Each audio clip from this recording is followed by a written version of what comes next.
오늘 하나님의 말씀은 민수기 26장 52절에서 65절까지의 말씀입니다.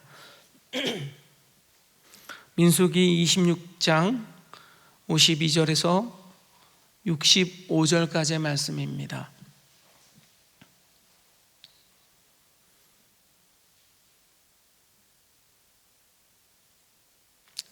찾으셨습니까? 함께 봉독하도록 하겠습니다. 야훼께서 모세에게 말씀하여 이르시되 이 명수대로 땅을 나누어 주어 기업을 삼게 하라. 수가 많은 자에게는 기업을 많이 줄 것이요 수가 적은 자에게는 기업을 적게 줄 것이니 그들이 계수된 수대로 각기 기업을 주되 오직 그 땅을 제비를 뽑아 나누어 그들의 조상 지파의 이름을 따라 얻게 할지니라. 그 다소를 막론하고 그들의 기업을 제비를 뽑아 나눌지니라. 레위인으로 계수된 자들의 종족들은 이러하니 게르손에게서 난 게르손 종족과 고핫에게서 난 고핫 종족과 무라리에게서 난 무라리 종족이며 레위 종족들은 이러하니 림니 종족과 헤브론 종족과 말리 종족과 무시 종족과 고라 종족이라. 고핫은 아므람을 낳았으며 아므람의 처의 이름은 요게벳이니 레위의 딸이요 애굽에서 레위에게서 난 자라. 그가 아므람에게서 아론과 모세와 그의 누이 미리암을 낳았고 아론에게서 나답과 아비후와 엘리아살과 이다말을 낳더니 나답과 아비후는 다른 불을 야훼 앞에 들이다가 죽었더라. 1개월 이상 계수된 레위인의 모든 남자는 2만 3천 명이었더라. 그들은 이스라엘 자손 중 계수에 들지 아니하였으니 이는 이스라엘 자손 중에서 그들에게 준 기업이 없었음이더라. 이는 모세와 제사장 엘리야살이 계수된 자라. 그들이 여리고 맞은편 요단과 모압 평지에서 이스라엘 자손에 계수한 중에는 모세와 제사장 아론이 시내 광야에서 계수한 이스라엘 자손은 한 사람도 들지 못하였으니 이는 야훼께서 그들에게 대하여 말씀하시기를 그들이 반드시 광야에서 죽으리라 하였음이라. 이러므로 여분의 아들 갈렙과 눈의 아들 여호수아 외에는 한 사람도 남지 아니하였더라. 아멘. 인구 조사를 통해 본 과거와 미래 같은 제목으로 은혜를 나누도록 하겠습니다. 오늘 본문에서는 크게 세 부분으로 나눌 수 있습니다. 첫 번째는요, 인구 조사를 통해서 땅을 분배하는 원칙에 대해서 제시하고 있습니다. 두 번째로는 레위 종족의 인구 조사한 내용을 이야기하고 있고요. 세 번째는 두 번째 인구 조사의 결론 부분을 이야기해 주고 있습니다. 먼저 오늘 성경 본문에는요, 인구조사의 목적이 제시되고 있습니다. 모압 평지에서 시행된 인구조사는 군사적인 목적이 있었고요. 그래서 전쟁에 나갈 사람들을 계수한 것입니다. 곧 그들은 가나안 땅을 정복해야 하는 목적이 있었습니다. 그러하였기에 전쟁에 나갈 숫자를 파악하는 것이 가장 기본 중의 기본이었습니다. 여러분 병법서에 이른 것처럼 나를 알고 상대를 알아야 백전백승하지 않습니까? 그래서 자기 백성 중에 전쟁에 나갈 수 있는 숫자를 파악해야 했습니다.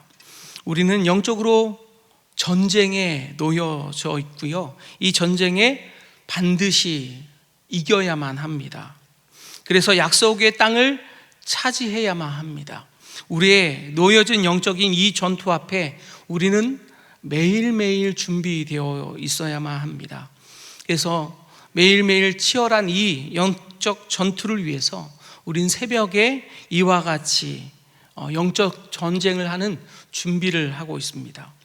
이 새벽 가운데 하나님의 권능을 얻어서 오늘도 이 하루를 승리하게 되는 귀한 역사가 있기를 예수님의 이름으로 축원드립니다.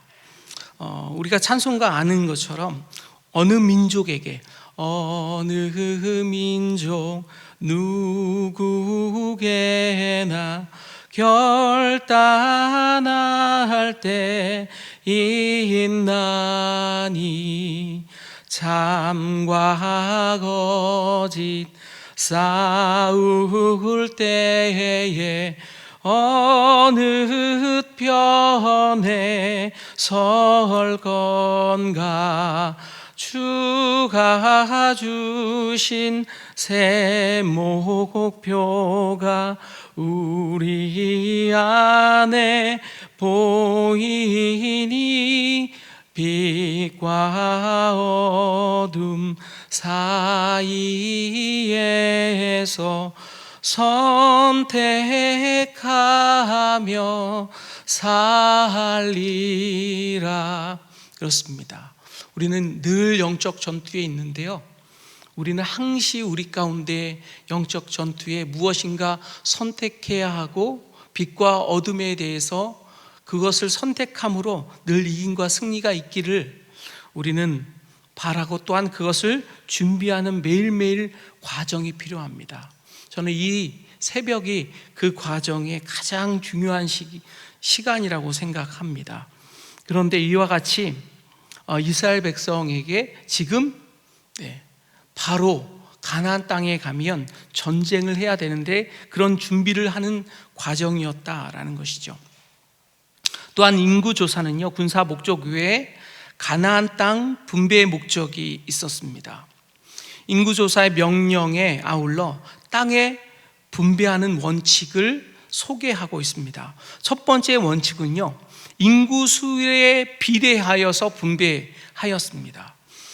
그것은 하나님의 공의로우심을 보여주고 있고요, 지파의 구성이 많으냐 적으냐에 따라서 그 땅을 많게 분배하느냐 적게 분배하느냐 이렇게 결정되었습니다. 수가, 당연히 생각하기에 수가 많으면 많은 땅을 분배받아야 하고요, 수가 적으면 적은 땅을 분배받아야 했습니다. 그것이 하나님의 정해주신 원칙이었습니다. 또한 두 번째 원칙은 각 지파가 분배받을 땅을 제비를 뽑아야 했습니다. 숫자적으로 땅을 차지하는 것은, 크고 적게 받는 것은 그들의 숫자의 문제였지만 어느 지역을 차지할 것이냐는 그들이 제비를 뽑아 무조건 그 제비를 뽑는 곳이 자기 땅이었습니다. 자기가 선택해서 받는 것이 아니라 제비를 뽑아서 그 제비를 뽑힌 지역을 받는 것이 하나님의 뜻으로 여겼다라는 것입니다. 자기가 선택한 것이 아니었다라는 것이죠. 그래서 숫자에 따라서 받는 것은, 이것은 어쩔 수 없는 것인데, 또한 자기가 선택해서 서로 종족 간의 다툼이 일어나지 않기 위해서 제비를 뽑았다라는 것이죠. 저희도 그렇게 합니다. 그래서 그 부활절과 또한 추수감사절에 저희들이 한 세 교구가 그 교구실에 있고요, 바깥에 이제 다른 교구가 있죠. 그것을 제비를 뽑습니다. 어디가 어디를 정하는 것이 아니라 쭉 정해놓고 각자 이렇게 뽑습니다. 그래가지고 세 교구가 뽑힌 교구를 먼저 뽑고요, 그 나머지 교구는 바깥인데 바깥에서도 어느 곳을 갈 것이냐도 다 정해놓고 그대로 뽑습니다. 그래서 서로 이렇게 원망이 없도록 저희들이 그렇게 하고 있습니다. 그 뽑은 그 종족들은요, 그것을 하나님의 뜻으로 받아들였습니다. 그리고 그 모든 것도 하나님의 선물이다라고 여겼습니다. 그래서 그 모든 뜻에 하나님 앞에 순종하기로 그들은 원칙을 세웠습니다. 또한 이 제비 뽑는 것이 하나님의 뜻인 것이 잠언 16장 33절에 이렇게 나와 있습니다. 제비는 사람이 뽑으나 모든 일을 작정하시는 이는 야훼께 있느니라. 네. 제비를 뽑되 그 결과는 하나님의 뜻으로 받아들였고요. 그렇게 분배받은 땅은 하나님의 선물이고 하나님의 뜻으로 여겼습니다. 그리고 그 이후에 여호수아에서 보면 여호수아가 가나안 정복 전쟁을 치르면서 나중에 땅을 분배하기 시작합니다. 그때 인구조사한 것을 바탕으로 땅을 분배했고요. 제비를 뽑아서 땅을 차지하게 합니다. 인구조사를 하고 하나님께 모세에게 지시한 것처럼 혹은 여호수아는 하나님께 받은 그 지시대로 순종하여서 그 수대로 제비 뽑은 그 결정대로 땅을 분배하게 됩니다. 이것을 보아서 여호수아는 하나님께서 선택하셨는지, 왜 그를 선택하셨는지 잘 알 수 있습니다. 늘 여호수아는요, 하나님의 뜻대로 혹은 모세가 정해준 대로 그 뜻에 따라서 늘 순종하는 모습이 그 앞에 있음을 우리는 보아 알 수 있습니다. 그래서 우리는요, 하나님께서 주신 그 뜻대로 순종하는 것이 또한 우리가 복을 얻는 방법이기도 하다라는 것입니다.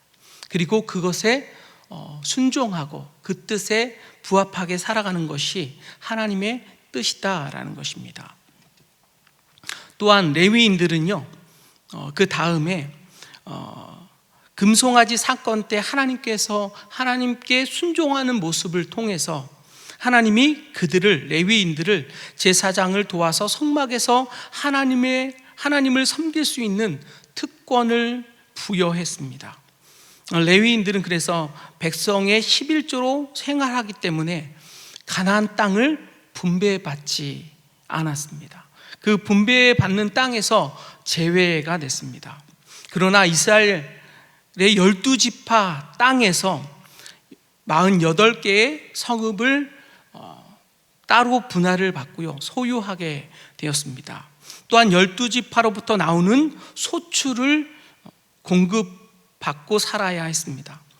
레위인들은 평상시 제사만 드리는 것이 아니었고요, 또한 레위인들은 하나님께 대한 말씀과 그에 따르는 제도에 대해서 다른 지파에게 교육하는 일을 평상시에는 했고요, 나머지는 제사를 드리는 일에 힘썼습니다. 그것이 여호수아에서 그대로 나와 있습니다. 여호수아에서 나와 있는 것처럼 여호수아는 하나님으로부터 혹은 모세로부터 지시받은 것을 그대로 또한 순종했습니다. 이에 레위인들은 전쟁에 나가지 않았기 때문에 1개월 이상 된 모든 남자 아이들까지 계수하였고요. 그 결과 48개 성읍과 같이 분배를 받아서 그들은 살아야 했습니다. 레위인들에 대한 인구조사의 결과에 대해서 그 다음에 나와 있는데요, 이들의 계보가 소개되어 있는데 3장과 26장에 보면 레위인과 그의 종족들에 대해서 소개하고 있는데 3장은 조금 자세하게 기록해 놓았습니다. 게르손에게서는 림니 종족과 시므이 종족이 났으며 고핫에게서는 아므람 종족과 이스라엘 종족과 헤브론 종족과 우시엘 종족이 났으며 이렇게 소개되어 있거든요. 근데 26장에 가면 레위 자손에 대해서 그냥 8종족을 체계 없이 그냥 열거해 놓기만 하였습니다. 그런데 여기서 우리가 꼭 알아야 될 특징적인 것이 하나가 있는데, 다른 인구조사 때도 같은 패턴을 따르고 있는데요, 그것은 무엇이냐? 하나님께 불순종한 이야기를 성경은 꼭 기록해 놓고 있다는 사실입니다. 이 레위인 종족에게도, 레위에게도 불순종한 사람이 있었는데 그 사람이 누구였습니까? 바로 아론의 4아들 중에 첫째가 나답과 둘째가 아비후, 이 둘이 성소에 들어가서 하나님께서 명하지 않는 불을 담아다가 하나님 앞에 분향하다가 어떻게 됐습니까? 그 불에 타서 죽었잖아요. 이 불순종한 것을 오늘 성경에는 기록해 놓고 있다는 사실입니다. 이것뿐만 아니라 다른 부분에서도 오늘 26장에서도 르우벤 지파가 고라와 함께 불순종의 그 배반의 반열에 섰던 르우벤 지파의 이름을 기록하고 있습니다. 26장 8절과 8절에서 11절 사이에 이렇게 기록해 놓았습니다. 발루의 아들은 엘리압이요 엘리압의 아들은 르무엘과 다단과 아비람이라. 이 다단과 아비람은 회중 가운데서 부름을 받는 자들이니 고라의 무리에 들어가서 모세와 아론을 거슬려 야훼께 반역할 때에, 이렇게 기록해 놓았습니다. 또 유다의 아들 중에 에르와 오난이라는 아들이 있었는데 그들이 하나님의 계대 결혼 언약을 불순종합니다. 이게 무엇이었냐면 자기 형이 자기의 자식을 낳지 않고 죽었기 때문에 이 둘째와 셋째가 당연히 그 형수와 동거하여서 아들을 낳아주어 그 종족이 이어지게 하는 언약이 있었습니다. 근데 이것을 그들은 불순종합니다. 그러자 하나님께서 그들을 죽였습니다. 에르와 오난이 죽게 되었고요. 그 불순종의 사건을 오늘 또한 26장에 기록해 놓고 있다는 사실입니다. 또한 마지막에 이 인구조사에 대한 결론에 이르렀을 때 이렇게 기록되어 여분네의 갈렙과 눈의 아들 여호수아 외에는 한 사람도 남지 아니하였더라. 출애굽한 1세대 중에 그 많은 수많은 사람들 중에 60만이 넘었지 않습니까? 그런데 오직 여분네의 갈렙과 눈의 아들 여호수아 2명 외에는 남은 사람이 없다라는 거죠. 이 일도 무엇입니까? 이스라엘 사람들이 불순종했다라는 것이죠. 그로 인해 모든 사람이 광야에서 죽고 이 둘만 살아남아서 가나안 땅에 들어갔다라는 것입니다. 성경은 하나님 앞에 이렇게 불순종한 결과가 참담하다라는 것을 우리 가운데 인구조사를 통해서 또한 깨우쳐 주고 있습니다. 그래서 우리는 늘 하나님의 말씀 앞에 순종해야 하고요, 하나님의 말씀을 깊이 묵상하며 우리의 삶 가운데 적용해야 함을 우리 가운데 이야기해 주고 있습니다. 그래서 26장의 인구조사는 미래를 전망하면서 과거를 회고하는 기능을 담고 있습니다. 이제는 약속의 땅을 향해 새로운 세대가 새롭게 새 마음을 가지고 가나안 땅에 들어가는 그런 모습을 볼 수가 있습니다. 가나안 땅에 들어가는 사람은 누구나 순종하는 사람이어야 한다라는 것이죠. 여러분, 우리가 구원이라고 이야기할 때 우리는 구원을 어떻게 받습니까? 믿음으로 받죠. 그죠? 그렇지 않습니까? 반응이 아주 그냥 조용해서 믿음으로 받죠. 로마서에 보면 믿음으로 받습니다. 그런데 곧바로 따라오는 것이 하나 있습니다. 그게 무엇일까요? 충성입니다. 구원받는 사람은 믿음이 있으되 그 믿음에 순종함이 따라붙어야 합니다. 그것이 로마서에 기록되어 있거든요. 우리가 늘 생각해도 그렇습니다. 우리는 믿음으로 하나님 앞에 나가지만 또한 하나님의 말씀에 어떤 사람이어야 한다는 것입니까? 충성된 사람이어야 한다라는 사실입니다. 그래서 성경은 순종하는 사람들과 또한 그렇지 못한 사람들을 오늘 인구조사를 통해서 대조하고 있습니다. 동시에 인간의 불순종에도 불구하고 하나님의 뜻을 이루어 가시는 하나님인 것을 또한 볼 수가 있습니다. 우리가 순종했다고 해서 불순종했다고 해서 그 많은 것들이 다르기도 하지만 또한 하나님은요, 하나님 되셔서 하나님의 믿음으로 또한 믿음을 이끌어 가시는 또한 하나님인 것을 말씀을 통해서 보여 주고 있다라는 사실입니다. 각 지파의 종족에 따라서 땅을 분배해서 정착하고 하나님의 나라를 이루어가며 그 모든 일의 기준은 오늘 인구조사를 통해서 보여주고 있는 것은 오직 하나님의 말씀이 그 기준이다라는 것을 성경에 보여주고 있습니다. 오늘도 말씀 가운데 우리 말씀 앞에 설 때 말씀으로 우리의 삶을 투영하며 하나님 앞에 나아가는 여러분이 되시길 예수님의 이름으로 축원드립니다. 기도하겠습니다.